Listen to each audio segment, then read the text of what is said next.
So now that you've spent some time on this page, let's take a look at the standards. So we're going to open up the very first link you get on the NYSED website. That is the PDF for the Computer Science and Digital Fluency Standards. And what I'm going to do is I'm going to skip over the beginning parts, but you probably want to take a look at what they say. And I'm going to go to page 12, where we're going to take a peek at impacts of computing. There's also a screenshot of this page on your Canvas site, so you can have a look at it there as well. But here we're looking at what are we talking about with the impacts of computing. We're really taking a look at how technology has impacted our behaviors, our culture, our society. What are the ethics of the technology that we have? How are they helping or hindering accessibility? And what career paths are available for those that are thinking about using something with technology? Below this chart, and I would definitely pause the video and read through these so you have a better understanding. I gave you a very quick overview, but you're going to want to do a deeper dive probably. So pause, read through these, and then rejoin me.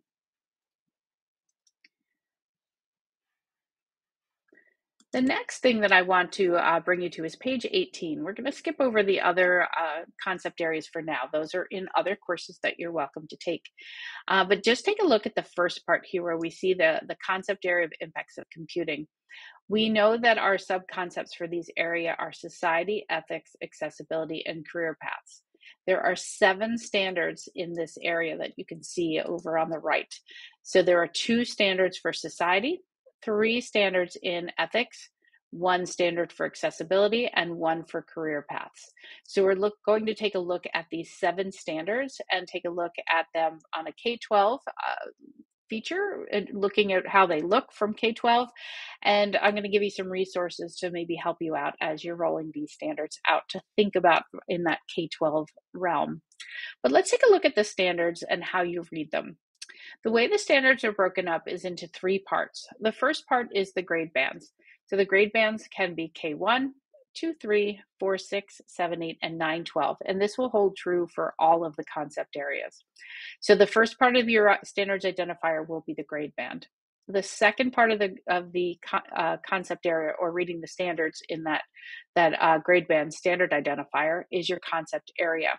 So IC is what we're talking about with impacts of computing. And then finally, you're going to see the standard numbers. So we know there are 7 standards in impacts of computing. So you're going to see a 1, 2, 3, 4, 5, 6, or 7. Coming down to the next line here, you'll see the way the standards are set up is you'll always see the grade band on top, then the standards identifier. So here you're seeing 4, 6. This one is CT, which is computational thinking, and then you're seeing standard number 3. Underneath the standard identifier, you're going to see the standard, and then there's always going to be a clarifying statement. And it's really important to take a moment and read these, because sometimes what you think the standard is asking might actually be something a little bit different, and reading that clarifying statement can help. So let's take a look at the first set of standards, and this is how they're going to look pretty much as we're going through each of these pages. And I just want to take a moment again and go over the navigation of it. Along the top of your screen, you're seeing the different grade bands. Along the side of your screen, you're seeing the sub-concept area. At the very top above the grade bands is where it says impacts of computing, so you know that you're in that section. They're also color-coded. Impacts of computing across all of these documents is going to be in blue. Now, if we go down below the grade band, so let's start with kindergarten here, you're going to see that standard identifier. So K1 is the grade band, IC is the concept area, and 1 is the standard number. Please take a moment and pause this video and read through a grade band that you currently teach, and then either read a grade band above or below for these 2 standards that you see on your screen. And then also take a moment and read through the clarifying statement for the standard that you took a look at. And we're going to do this as we go through all 7 standards, but I want to do one at a time so I can talk about each one and kind of talk about what the overall arching idea is for each of these standards. Now that you've had a chance to take a peek and read through your standard, I want to talk about what each of the standards is asking on a K-12 framework. So, here in kindergarten, it mentioned that we're identifying and discussing how tasks are accomplished with or without a computer. So, the idea is that it might be different to send an email versus sending a letter, and so on. As we move into second grade, we're starting to identify and analyze the technology and and how it has changed over time. As we get into 4 through 6, we're talking about how these standards might have changed the world and how they influence maybe our culture.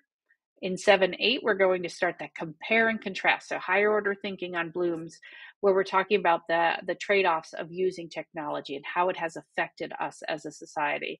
And then finally, as we get through 9 through 12, we're really talking about the total impact of computing when we're talking about equity, access, influence, and thinking of it on a global scale. So you'll notice that these are scaffolded, that they get more difficult as you get through each grade band. The bottom one is thinking about rules, and that one is across all of the grade bands. We're talking about what are our computing rules, how are their laws, what's the impact of these laws, and then maybe even take some time to debate and think about the laws that we have currently in place. So those are the two for society. Again, if you haven't taken a moment to pause and read through your grade band and what it's going to look like in your classroom, please do so. For us, we're going to move on to the next two standards, which are ethics. Here, we're still in impacts of computing, but ethics is now our sub-concept area. Again, please pause the video and read through your grade band.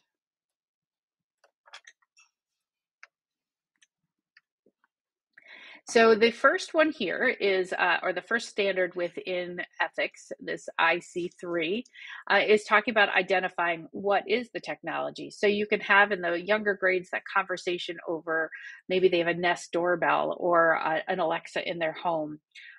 Maybe their parents wear an Apple Watch or they have cell phones, and you can have those conversations at the younger grades. As we move along, we have to think about how the technology can be used. You can talk about computing technologies and current events as we move on up. And then we really get into what is ethics when we get to that 7, 8, and 9, 12 grade bands.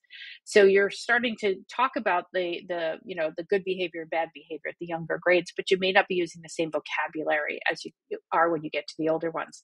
Not to say you shouldn't be talking about the word ethics, but maybe you'll be talking about it in a much more simplistic way for your younger students. For the second standard that you see here, you're going to be thinking about public versus private. So what are the spaces that we have that are public and private? They're pretty similar between your kindergarten and up until maybe your 4th grade band. But then when you get into that 4th grade, we're talking about access within these digital spaces. By 7, 8, we're talking about what are the problems and what are the things we have to be concerned about with our data. And then in 9 through 12, you're really thinking about the trade-offs that we have when we're talking about data and data privacy. We have one more for ethics because this is the largest part of the impacts of computing. You'll note that these standards don't actually begin until 2nd grade. So K1 teachers, you're off the hook for that other standard. But here we're looking at identifying how computers are programmed and how they have an impact on humans and our decision making. And as you move up to the 9 through 12, we're really thinking about how we can design things to make sure that it doesn't have unintended consequences. The next concept area or sub-concept area rather is accessibility. Here we're talking about how people interact. We're talking about how software can help or hinder our learning. And then as we move into the older ones, we have to think about how the older grade bands, we have to think about how technology can support our needs, and our needs are very diverse. We're talking about accessibility features that we have on the technology we use. And then as we get through 9 through 12, we're really getting to that highest order of Bloom's where we're talking about creating some computer artifacts that might help somebody else. And then finally, there's only one more that fits within this concept area, and that's career paths. Here we're identifying the different jobs that people have, but we're going to explore those at higher ranges as we get up into the 9 through 12. So really, we're just opening up the doors for students to see what kind of jobs they could have in the computing world. So those are the standards for impacts of computing. If you haven't taken a moment to pause and go through these and really dive into your areas, I highly suggest that you take a moment and really read through your grade bands and all of the clarifying statements.